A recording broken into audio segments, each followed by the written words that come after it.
Le point sur l'actualité, bienvenue à tous. On commence avec cette nouvelle. Une dizaine de combattants du M23, parmi lesquels 2 Ougandais ont été capturés dans le territoire de Rutshuru-Mbinza, et ce grâce à la vigilance du mouvement MPA, une preuve de plus qui confirme la présence étrangère dans les rangs du mouvement rebelle. Nous sommes justement en ligne avec Luc Safari pour en parler, surtout pour confirmer les faits.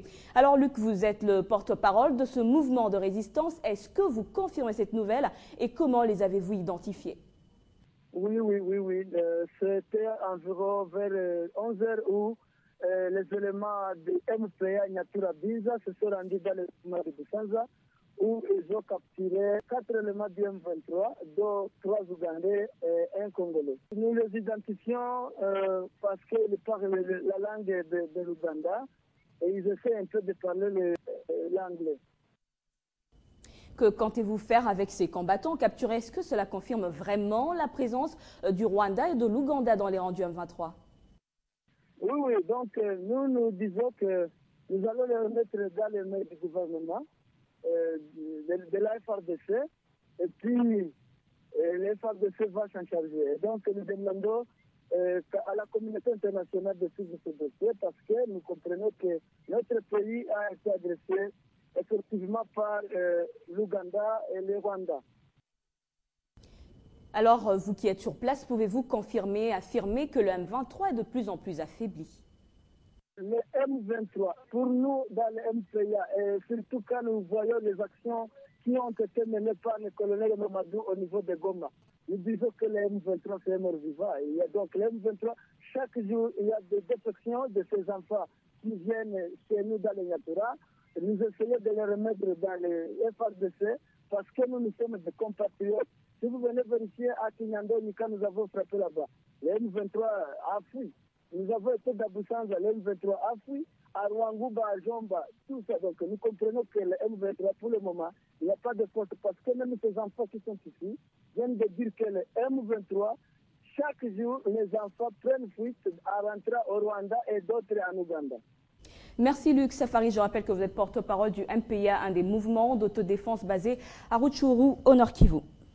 Et pendant ce temps, les FARDC ont repris le contrôle de Kambao, toujours au Nord Kivu ce lundi. Les miliciens Maïmaï Simba de Paul Sadala, alias Morgan, occupaient cette localité depuis la matinée. Selon le porte-parole des FARDC au Nord Kivu, le colonel Olivier Amouli, les combats ont coûté la vie à 2 miliciens. La milice de Morgan est accusée de multiples exactions contre les populations civiles de cette partie du pays. Par ailleurs, le colonel Olivier Amouli lance un appel à tous les Congolais qui évoluent aux côtés des rebelles de déposer les armes.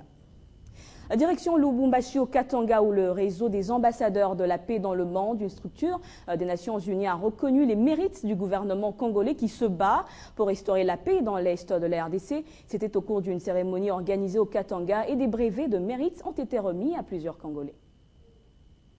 Nos sincères remerciements vont droit vers les réseaux des ambassadeurs universels de la paix pour le développement dans le monde, pour ce choix porté sur notre humble couple. Ces remerciements reviennent aussi au réseau des ambassadeurs universels de la paix pour le développement dans le monde, puisque c'est celui-ci qui est au centre de cet événement. Ce réseau, qui tire son origine de la conférence internationale sur le maintien et la recherche de la paix, a reconnu les efforts de la République démocratique du Congo dans la recherche de la paix sur toute l'étendue du pays, mais aussi ses réalisations dans le domaine social. Un brevet de mérite a été remis à titre de reconnaissance à ce couple congolais qui, comme tant d'autres, est élevé au rang des ambassadeurs de la paix. L'objectif poursuivi par ces structures des Nations Unies qui appuient la paix internationale est d'épargner les générations futures des fléaux de la guerre et du sous-développement afin de vulgariser sa foi dans les droits fondamentaux des humains, dans la dignité, l'égalité de droits des peuples.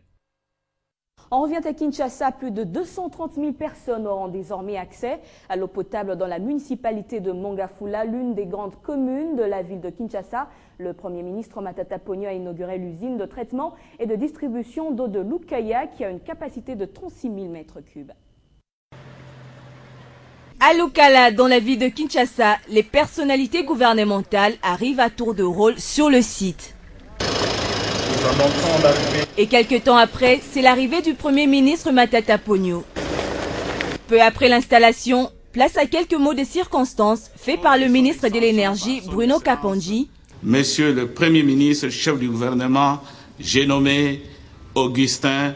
Celui du plan Célestin Vunabandi est le représentant de la Banque mondiale Eustache Ouattara. Il aurait fallu fournir de l'eau à 45 millions de Congolais. Enfin, le moment tant attendu arrive. L'inauguration de cette usine qui va desservir plus de 230 000 personnes en eau potable. Des contrées comme celle de Mongafula, Cité Verte et Cité Mama Mobutu, Lemba, Kindele, Campus, Selembao vont être bénéficiaires avec 36 000 mètres cubes par jour, contrairement à l'ancienne usine qui n'en faisait que 18 000 par jour. Pour la Banque mondiale qui accompagne la RDC dans ce vaste programme, son implication se justifie par l'effort du gouvernement congolais dans la bonne gouvernance, d'où sa participation à hauteur de 22 millions de dollars pour la construction de l'usine.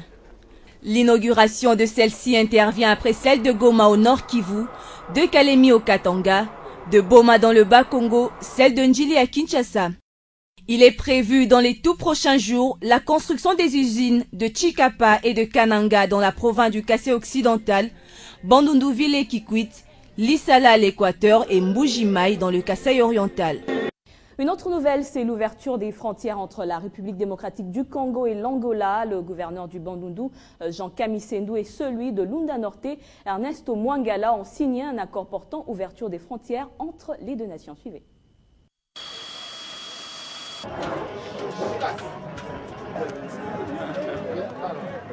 Chez les Africains, c'est tout un symbole quand les pigeons sont lâchés.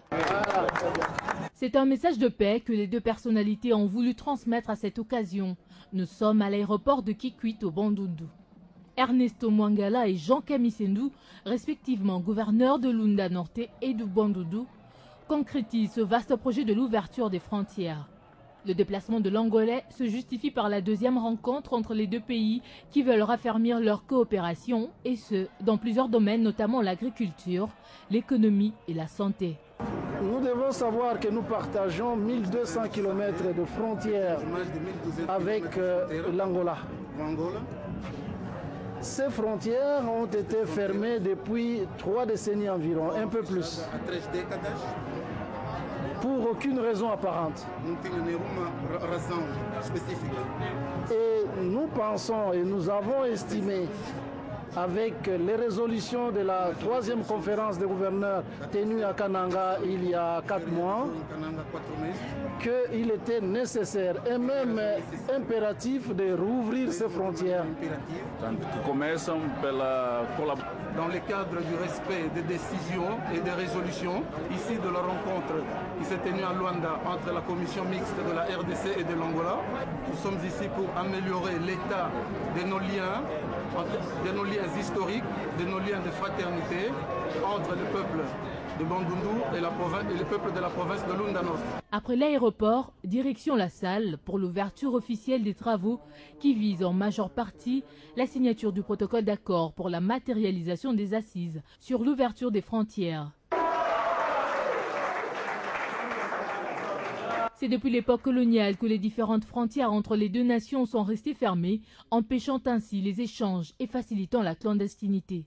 Ayant constaté la situation, le chef de l'État congolais Joseph Kabila et celui de l'Angola Eduardo Santos se sont convenus de matérialiser l'ouverture des frontières afin d'éviter l'immigration clandestine et favoriser ainsi la coopération entre les deux nations sœurs. Savez-vous que vous pouvez regarder vos meilleurs programmes de télé sans le moindre souci que causent les intempéries, et cela à un prix hors concurrence? Eh bien, si cela vous intéresse, pensez désormais à StatTimes, votre nouvel opérateur de télédistribution qui vient de faire son entrée en RDC avec un bouquet qui vous offre dans un premier temps 26 chaînes étrangères. Regardez. Blessé a survécu. Voici France 24. Le gouvernement italien a parlé d'un... Et voici Euronews. Ici en RDC, ces chaînes sont captées à l'aide d'une antenne parabolique installée par un technicien pour la plupart du haut de votre toit. Moindre pépin d'intempérie, vos programmes connaîtront une brouille. Chez StarTimes, votre nouvel opérateur de télédistribution, vous n'aurez plus besoin d'une parabole, encore moins d'un technicien pour l'installation de votre matériel, et vos programmes ne seront jamais interrompus grâce à la technologie offerte par la télévision numérique terrestre. 34 000 francs congolais. Dans les kits, vous avez les décodeurs, vous avez la télécommande, vous avez les câbles AV et en fin de compte, vous avez aussi une petite antenne interne. Donc, très facile à installer. Il y a des ports AV, il y a des ports RF pour les antennes. Vous connectez le câble AV dans les ports AV et les câbles, l'antenne RF dans les RF et vous branchez votre décodeur dans le courant. Vous avez le signal. Un bouquet de 26 chaînes dans un premier temps, adapté à vos réalités grâce à un réseau de distribution déjà disponible à Kinshasa. 34 000 francs congolais vous suffiront pour payer vos frais d'accès initial et un décodeur vous sera offert. En plus, n'oubliez pas, vous ne paierez que 9 300 francs congolais pour votre abonnement mensuel. Avec cette technologie, vous avez la possibilité de capter un signal sans antenne parabolique. Cette technologie lutte contre les intempéries. StarTimes compte s'étendre également dans les provinces, en commençant par le Bas-Congo puis le Katanga. Alors n'attendez pas, profitez alors de la nouvelle technologie, de la nouvelle expérience et du nouveau choix qu'offre votre nouvel opérateur. StarTimes, profitez de la vie numérique. Sachez également que la deuxième édition des cours intensifs sur les droits de l'homme et le droit international pénal du Club des Amis du droit du Congo vient de démarrer ce lundi. L'objectif est d'initier mais aussi renforcer les capacités des praticiens du droit en République démocratique du Congo et ces travaux qui se déroulent à l'Université protestante du Congo vont prendre fin le 9 août prochain. Le droit pénal international aujourd'hui vole en éclats. Il faut voir les mouvements, tous les mouvements de droit vers la CPI. Et tout, donc vraiment la RDC doit être regardant. Ces propos démontrent l'impérieux problème et difficultés auxquels rencontrent la plupart des praticiens du droit en République démocratique du Congo. De cette initiative de l'ONG, le Club des Amis du droit du Congo vient à point nommé. Elle vise le renforcement des capacités des étudiants, juristes, chercheurs et spécialistes dans le domaine du droit, afin de leur permettre d'être outillés sur les notions de droits de l'homme, mais aussi le droit international pénal. L'objectif principal, c'est de renforcer les capacités de nos praticiens de droit sur le domaine des droits de l'homme et le droit international pénal. Nous avons le devoir de vulgariser toutes ces notions auprès des populations que nous avons. Mais au-delà de tout, ces assises sont aussi une opportunité d'échange et de partage d'expériences où, durant une semaine, plusieurs éminents professeurs vont défiler pour dispenser la matière. Pour nous, une grande joie que de voir que des associations comme CAD travaillent dans le long terme pour qu'effectivement un plus grand nombre de personnes puissent avoir des connaissances approfondies, mais également sur la Cour pénale internationale. Face aux questions brûlantes de droit qui alimentent l'actualité en matière judiciaire, notamment la CPI et le droit de l'homme, ce cadre aidera aux différents participants de s'informer et se former pour une meilleure répercussion dans la société. Et puis les directeurs des douanes et accises sont en session depuis ce lundi à Kinshasa, c'est la 6e, après celle de janvier dernier. Pour la présente rencontre, les douaniers congolais doivent notamment faire le bilan du premier semestre de l'année et fixer les assignations du second semestre. Les travaux ont été lancés par le vice-ministre des Finances. Les objectifs sont fixés pour relever les défis de réaliser les doubles des recettes par rapport à leur niveau d'exécution de 2012. De toutes ces attentes du vice-ministre des Finances à cette rencontre importante, les cadres de la DGDA entendent y répondre positivement. Pour eux, la tenue de cette rencontre est l'occasion de faire un état des lieux sans complaisance et d'arrêter des stratégies appropriées pour une gestion axée sur les résultats ayant pour unique ambition l'atteinte des objectifs leur assignés.